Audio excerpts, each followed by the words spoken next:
Hi everyone, it's Stacy from PeonyLaneDesigns.com. Have you subscribed to the channel yet?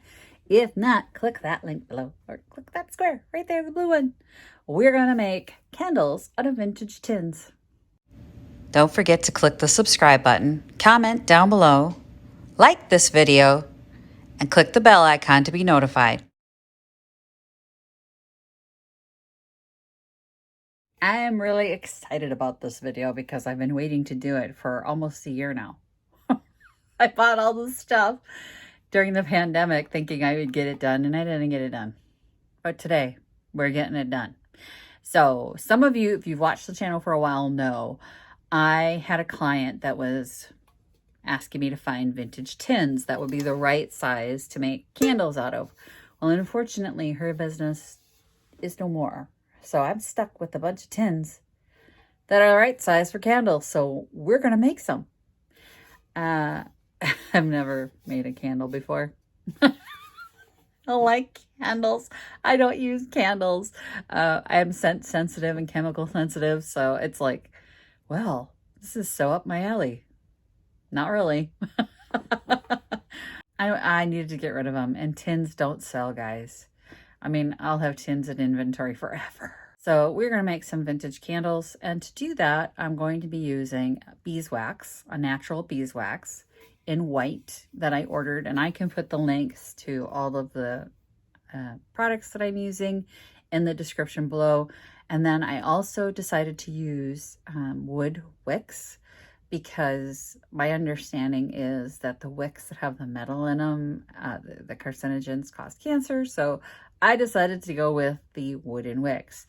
And then I'm going to put them in my shop for Christmas this year. This is the actual beeswax that I got, the 100% pure beeswax. Now it's supposed to be low temperature melting, and you can see the little beads that are in there, little drops of wax. Supposedly this is gonna be an easy melt. So what I got is, I picked up at the thrift store a little crock pot. You can see it actually right there. I'm gonna grab that out of there. That I can turn on. It's for dips and stuff like that. And then what I'm gonna use is just like a can. So I just had soup not too long ago, and I've got a tomato can. Like, I have homemade soup, so like crushed tomatoes, the big can, that I'm going to melt the wax in, and we're going to see if that works. I have no idea what I'm doing. I'm not going to lie. I have no skill in this area. So I'm kind of making it up as I go along. But here are my wicks. Little wood. They smell good. They smell nice. And let me show you my tins. So you saw the one. I showed you one. Let me show you what I've picked up over this time. So look at this cute little talc. That will make a cute candle. I had this one, which I thought was really nice. And this one. Again, a nice tin, right? I can't move these tins for nothing. And a bigger one. This is a vintage candy tin of some kind. So I'm going to make all of these into candles. Oh, and I had this one. Okay, so here's my crock pot. I got it for $5 at the thrift store, and my can literally just fits in there. I am going to put a little water around there just to kind of, I don't know why.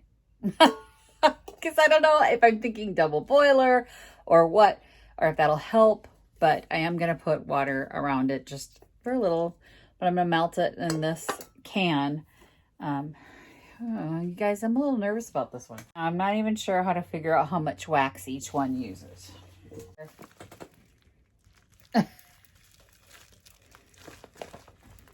This doesn't smell bad. Okay, the dip crock pot has no on-off switch, no temperature switch.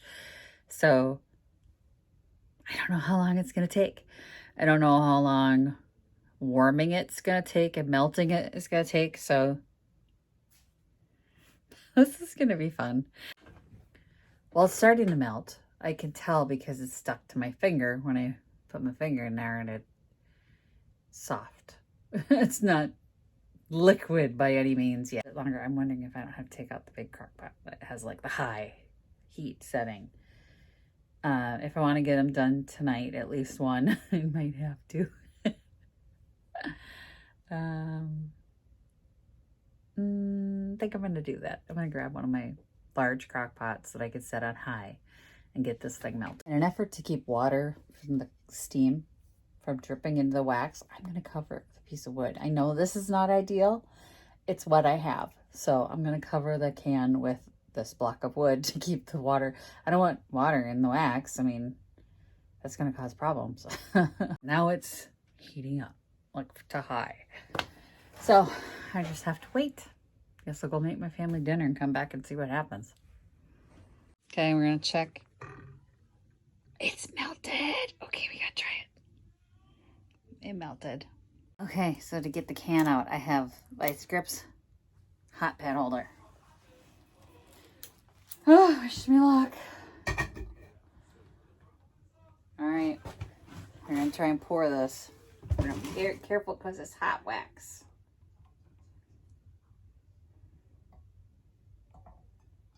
Oh, it's working.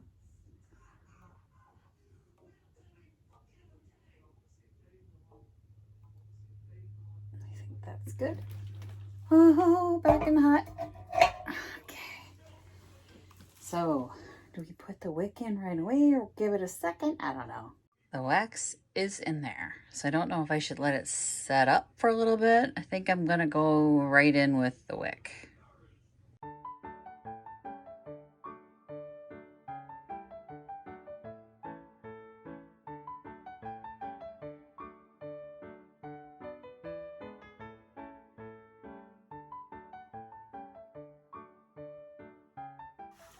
The wick is going to be a little crooked, but I got it in there, I think. I think that's good. Okay, we're going to let that cool because it is very warm. I don't think I have enough left to do another tin. Okay, I think I can remelt it though, right? So this is the only one I'm going to get done tonight. It got really late before that melted, so we will do more tomorrow. I'm going to shut that off, and then we can do another one tomorrow. It worked. Okay, so this is day 2. And it worked. Looks good. So that's our candle for that. Now I just need to melt the rest and pour them. The hardest part of this project so far is the waiting. I was worried about since this is a room that my animals have access to through a cat door, I was worried that when I was letting it cool last night, that one of them might get into it. So I'm really glad I didn't find kitty prints in it, and neither one of my cats look burned. So be very careful where you choose to do this. So the surface that I have it sitting on is a wooden work surface, but don't put it on any surface, obviously, that you don't want to get scorched or burned, because it was very hot coming out of there. And you can't move the tin. I mean, I could have, but yeah, chances of burning yourself with the hot wax are extremely high. So I would say get it on the place you want it to be. And if you have a cooling rack, use that. I didn't have one, so I didn't use one, but I don't care if this surface gets scorched. So that's where it's just a work surface for me. So if you're working in your home or in your kitchen, please make sure you protect your surface and don't damage it with the heat, because people forget. I think sometimes anyway, we don't go there. Protect your surfaces, because it is very hot coming out of there. So I'm going to wait. I'm going to do another project while I wait for that to heat up and get liquid again. And then we're going to pour the rest of them, at least 1 or 2. The way it melted down, it's not completely full. So like, I wasn't sure how much wax to put in for each candle. So we'll have to see, because the next one I want to do is this one. So it's got that cute little lid on it, and I think this would make a really cute candle. I don't know how much wax to put in there though. So we'll just pour it and see. And I'm going to try the wick a little different. I'm going to let it cool just a little bit and sort of solidify and then put the wick in and see if that holds it up. I would think it would, but we'll find out. We're going to try it. Okay, I did figure out that if I drop a handful of wax in the bottom, it just sort of solidifies together at the bottom and will hold the wick upright. So I don't have to putz around with that. So that's what I'm going to do with the other ones. But this is taking all day just to melt the wax. It's the next day. All the candles are cool. And I can honestly say 10 out of 10, I will not be doing this again. It took so long for the wax to melt that I was like, I'm impatient. I'm not a patient crafter. It's a craft, right? You know, I want to get it done, and I want to get it done now. It's like, melt already. And it didn't want to melt. It was like taking its own sweet time melting. And then I did run across an issue, but I mean, this one, super cute. I'm glad I did it. So this will be a really cute one for the Christmas season. There's some drips. I dripped on the side, but it'll be okay. I'll scrape it off. I've got wax remover. I think this one will be really cute. And I think the talc will be really cute. Very cute, actually. I really like these two. I had an issue with this one. Evidently, the seam that's on the back is not, it's not completely waterproof, liquid proof. So you can see it dripped down. I will not be selling this one because if this melts in anyone's house, it's going to leave wax everywhere. I can't possibly do that to them. So I guess it's mine now.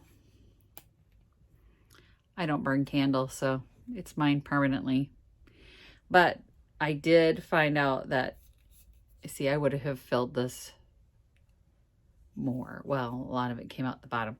But I would have put another layer in to fill in where that is. I did find out that, well, you saw, if I put the little wax bits in, then they float on the top for a little bit, and then they sink to the bottom, and then you can put the wick in and it stays put. But this did have a hole in it. I would have liked to have filled up the talc just a bit more. It doesn't need it. And I have a little bit of wax left, but I'm just done. I'm just done. I mean, it's like lost its appeal to me now. I have 2 tins that didn't get done. And after this, I'm nervous. Like, I don't know what I could do to make sure that that doesn't happen again. I mean, this one literally pushed out of its seam. So the heat must have released whatever holds that together. And it's literally pushed the seam apart. I don't know if you guys can see in there, but it's gapped. So as it was sitting there cooling last night, luckily it cooled fast when it hit the outside, because I would have had a lot more wax all over my office than I do.